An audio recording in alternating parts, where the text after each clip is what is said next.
Welcome to Bituminous Coal! July 4th, 2026 marked the 250th anniversary of the signing of the Declaration of Independence, establishing a separation from Britain, establishing a new country, the United States of America. Railroads across not only the U.S., but Canada also, are celebrating this milestone year with special paint schemes for their locomotives, giving rail fans exciting new trackside pursuits. For Bituminous Coal, this means exciting new checklists. Let's go see USA 250 units from Amtrak, CSX, Norfolk Southern, and Canadian National, all caught in Indiana. Let's go to the trains!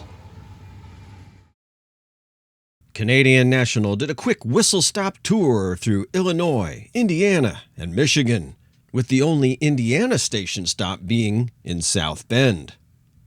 Now, it may not have been a big boy-sized crowd, but I'll tell you, for a Tuesday morning, this was a nice showing to receive Canadian National's units honoring our country, not even theirs. And for my money, and for the kid behind me, Canadian National 1776's Screaming Eagle livery is one of the very best.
That's it. Hope you enjoyed the show.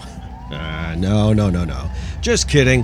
They're making a couple of moves here to get some of the VIPs and muckety-mucks off the back of the train, and they're going to walk down this ramp and join the proceedings.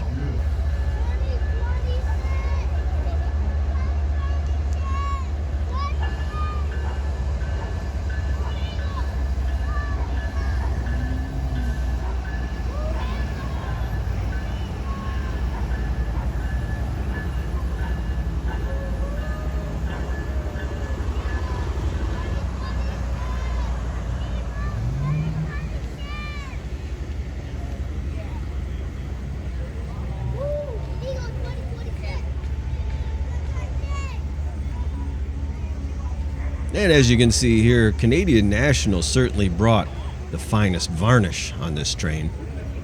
I bet it would have been a lot of fun to ride it. It was fun to shoot it, though. But that dome car, I bet this stuff is deluxe.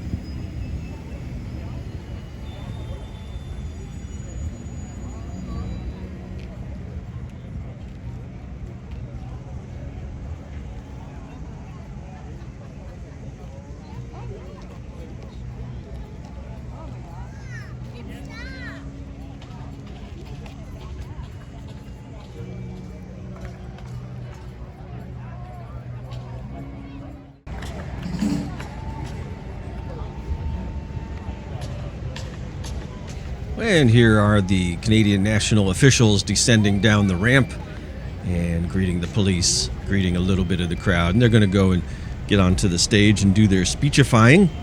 I was searching for Canadian National CEO, but did not see her. They did have an official who gives a speech here, who is a Canadian National official, but also a South Bend native. Speeches are all well and good, but I'm here to catch trains. Trains in action. I had scouted out Granger, Indiana as a spot where I could fly the drone, threading the needle between South Bend's no-fly zone and the Elkhart no-fly zone. And I found an auto zone to park in. The manager was very gracious, said, "Yep, you can do your thing here."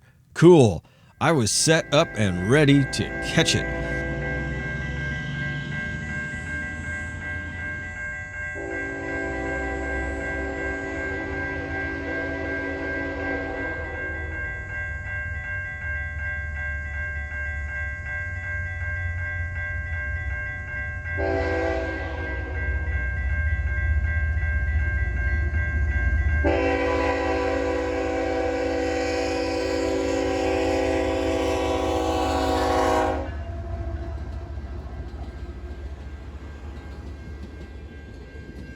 This is one gorgeous train.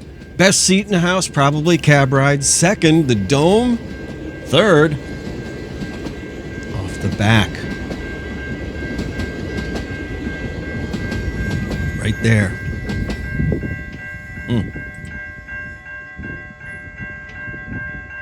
Well, that was really fantastic. So I really want to be indulgent here and take a few extra looks that focus on some of the details. Well, right off, this screaming eagle is amazing. Next, a nice touch, a little thing. 1776 is stenciled on the awning over the window. Here's a side view of the entire locomotive. CN 1776. The flag looks terrific. Even the fuel tanks are adorned. America 250. No space without color. A lot going on without being too busy. This is truly an excellent commemorative locomotive. Now CN 2026. Certainly nothing as dramatic as the Screaming Eagle found on CN 1776, but CN 2026 instead is going for a simple, clean, elegant look. It does have color everywhere, and really a fine-looking locomotive. And so long as we have the opportunity, let's take a look at the dome car. CN 99. The Shawnee Forest.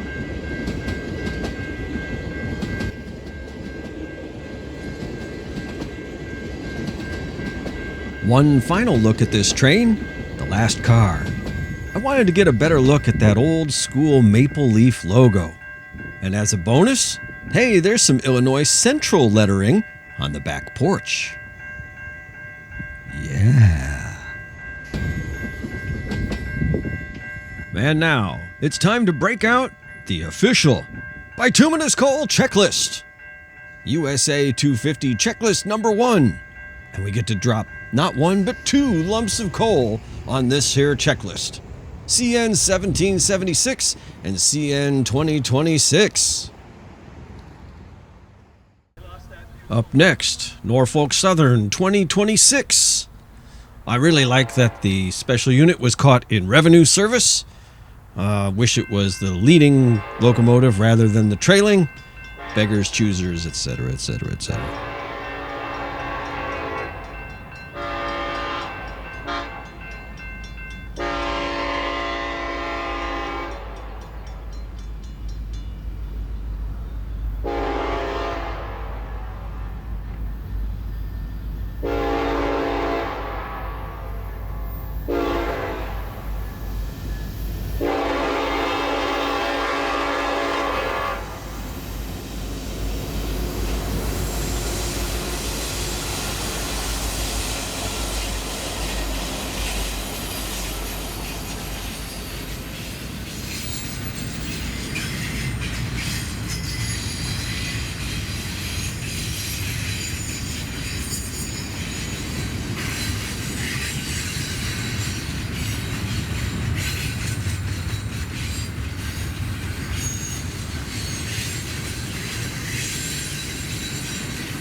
This is one of my favorite type of drone looks, to be over the top and observing the train rounding the curve, shooting through the interior of the curve. I just love the geometry of it.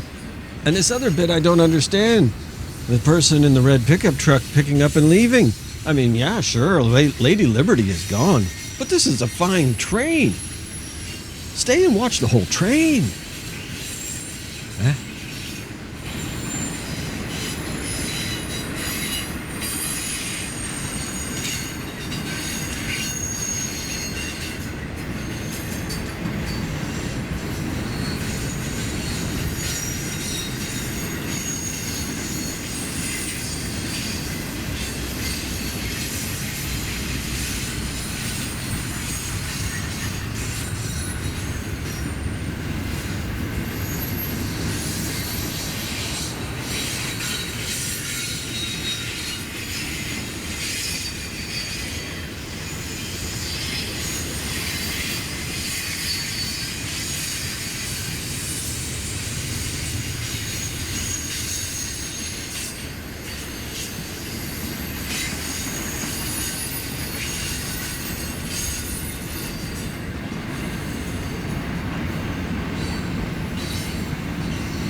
And I'll visit a topic from a previous show.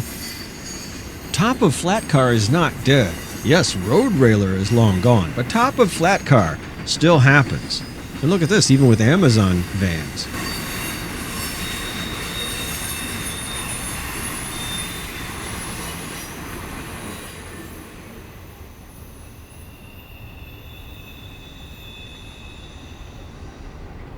All right. Nice intermodal train, Norfolk Southern, the Lady Liberty locomotive. Yeah, caught it with Craig and Mark. All right, well, time for second looks. Moderately indulgent. Here we are, train coming around the bend. And a freeze right there. Like that shot. But this was tricky because it was moving a lot faster than I expected, and I'm not used to shooting on curves. I've got a lot of tangent track in Indiana to work with. We'll skip the Ace leader, sorry Ace, and freeze on the Lady Liberty. Full broadside first. Then the Lady. The Norfolk Southern logo is muted. I like that. America 250. Roster number. Yeah, this is a darn good locomotive. Not really a fan of the twisted stripes, but that's a minor thing. Still, really, really good.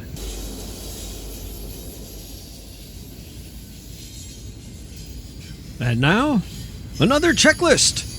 The official bituminous coal USA 250 checklist number 5. We'll drop a lump of coal on this box here. NS 2026, the Lady Liberty. And this may not be the last box we check today. To the trains!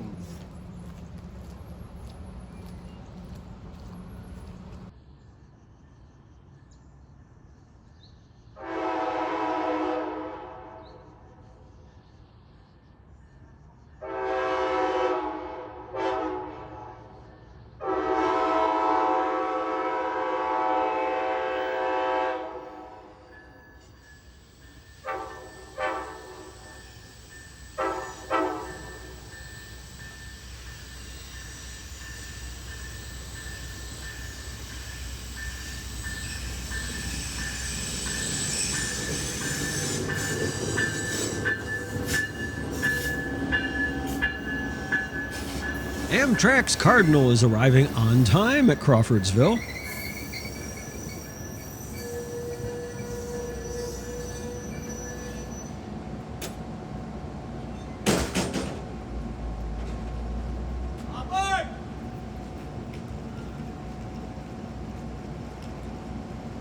The station stop is very brief. We get a quick look at this charger in Amtrak's Freedom 250 livery. The line is CSX, former Monon. The locomotive is stopped opposite the former Monon passenger station. This station is not, repeat, not used by Amtrak. There is an Am Shack at trackside instead.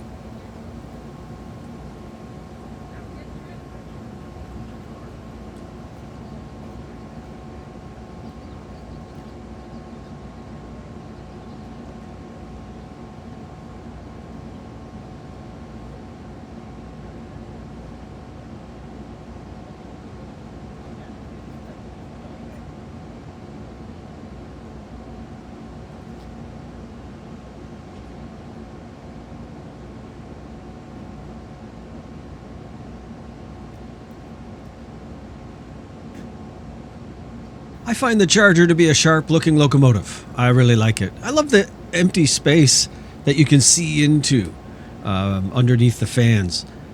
I like the lines. I like everything about it. It's aerodynamic. As a rail fan, it's so pleasing to look at. I understand. The railroaders hate them. And if there are electrical problems, then I don't blame them. But as a rail fan, I sure do enjoy seeing it. And I enjoy seeing this patriotic livery on this particular locomotive. Now it's time to depart.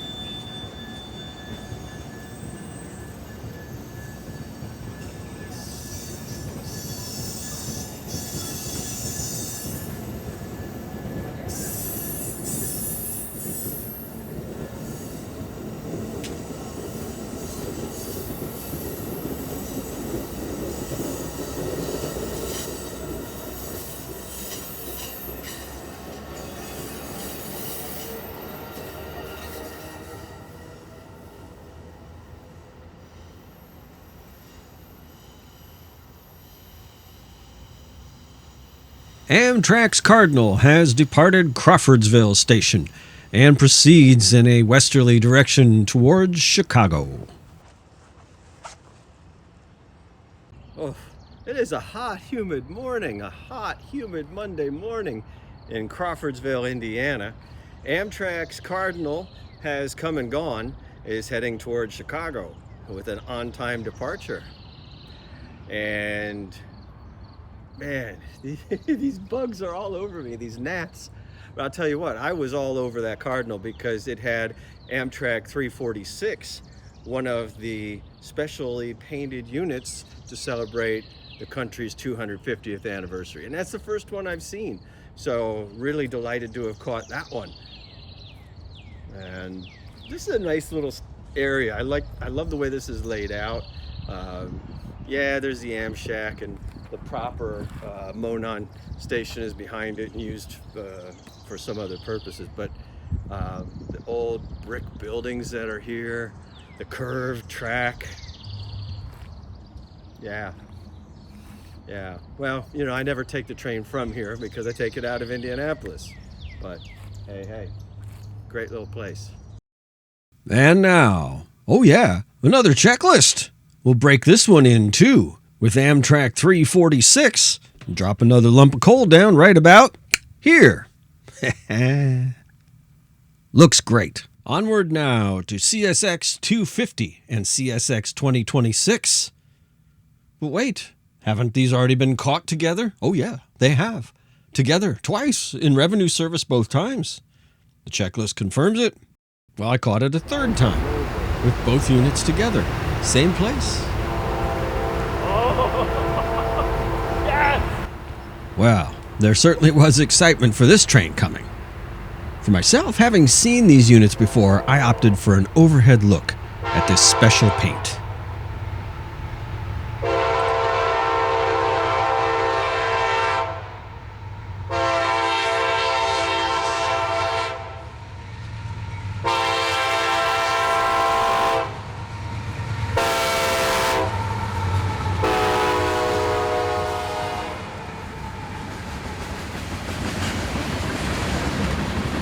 Oh, M364 is always one of my favorite trains because it just has great, interesting rolling stock and a great variety of it, and a lot of it, long trains. There's a lot of power on this train here, 5 locomotives.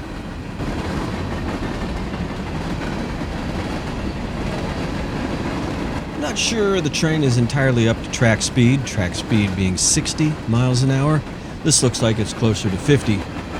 But big, powerful trains like this, you really feel it when you're there. The hugeness of the cars and the displacement of the air if you're standing close enough to the tracks.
And there goes train M364 down the track easterly, leaving Fortville, Indiana, one of my favorite places to catch a train. It's home base, after all. Oh, hell yeah, dude. Let's go.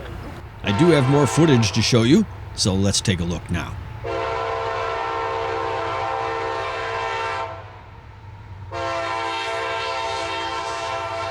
Such a thing of beauty to see rolling by here.